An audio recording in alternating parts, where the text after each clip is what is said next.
Chris, obvious question is this more of a hobby for you? Being, your full-time gig is being guitarist for the greatest rock band ever, and by night... I'm the guitar player for the Rolling Stones?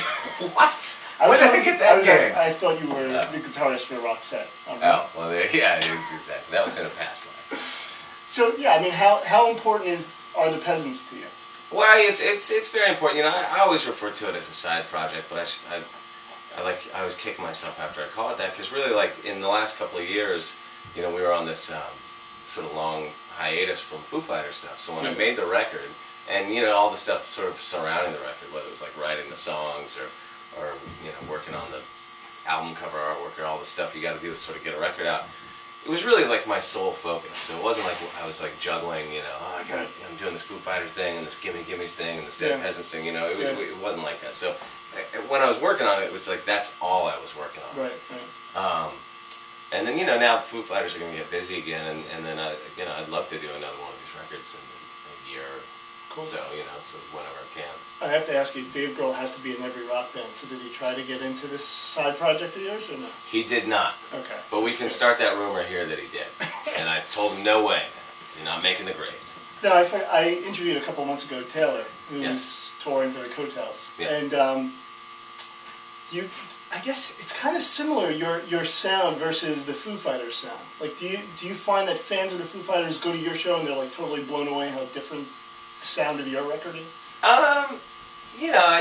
It's maybe a little bit. I don't know if I'd say they're totally blown away, but like I definitely have had some comments. Like, I've had some comments like, I didn't know what to expect and I didn't expect this, like that kind of thing. Yeah. I'm like, why'd you do that? Because it's kind of got a very subtle country feel to it.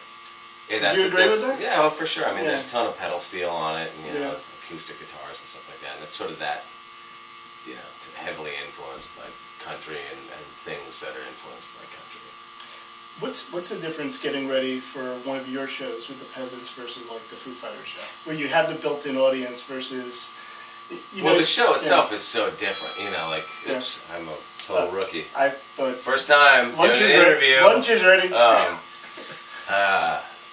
It's so different. The sort of the Foo Fighters show. There's like a ton of people there, and they know the music, and they sing along, and it's that kind of crazy energy.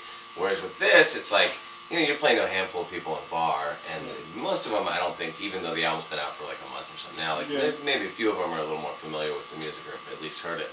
But it's not that same kind of thing, most people probably haven't even heard the record, Right. So you're definitely like trying to win people over, more than just sort of like being swept up in the energy of the moment. Yeah, you have the whole built-in audience for Foo Fighters. I would think it would almost be like when you first started out, probably. It's a lot like that. Yeah. It's that same kind of feeling. Like you sort of never know what the show is, if it's going to be good or bad or what.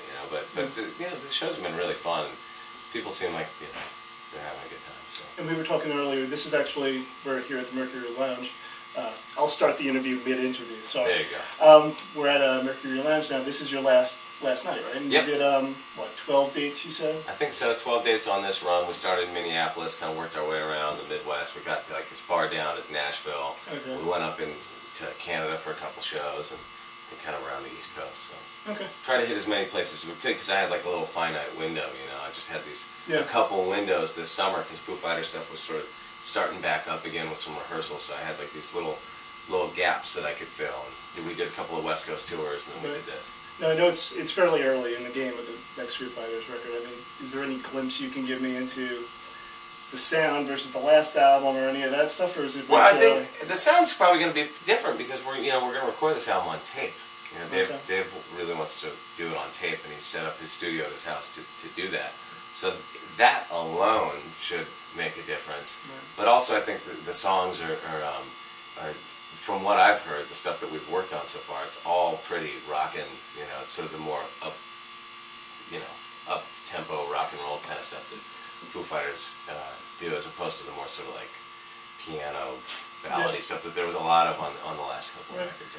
I mean, are you surprised at the evolution of the band? Like, I mean, it just seems with every single record, I I don't want to say topping yourselves, but do you know what I'm saying? There's just Yeah, no, it's been I think the great thing about it is that it wasn't like just some like a rocket ship. It was like a slow, gradual thing, you know. So I joined the band after they had made the third record, but like right about a couple months before it came out or whatever. Yeah. And so they were already a well-established thing. But like when I joined the band, like Foo Fighters still in a lot of places played like clubs and theaters and stuff like that, and the shows were different, you know, and there weren't as many albums to draw on, you know. So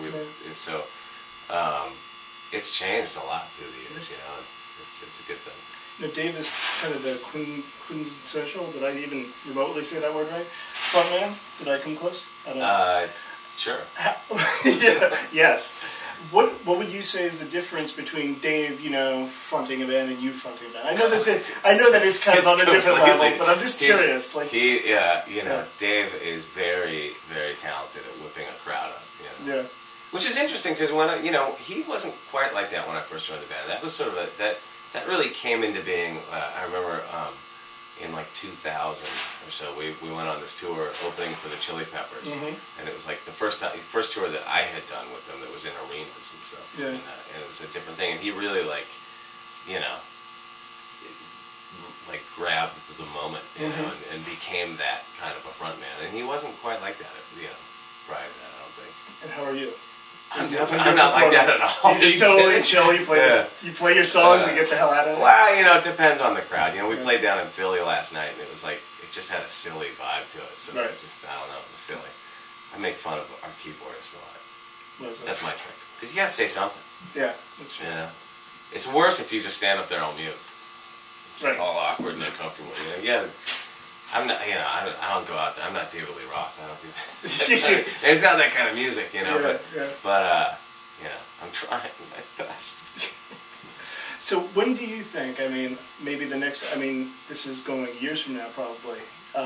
Next hiatus, you think you're going to do another Peasant album? Well, definitely. Yeah. I mean, I definitely do more records in the future.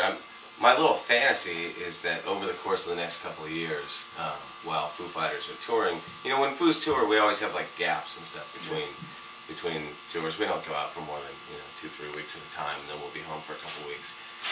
So I'm hoping that over the course of the next couple of years, I can get into the studio and record a couple songs here, a couple songs there, so that when we do take our break, I'll have more or less an album's worth of stuff ready to go. Because we've been on this long break, but really for the first stretch of that, I just kind of hung out at home and I wasn't really thinking about doing music. Then I started writing some songs. Then got into the studio. And by the time my record came out, it was like the hiatus was over.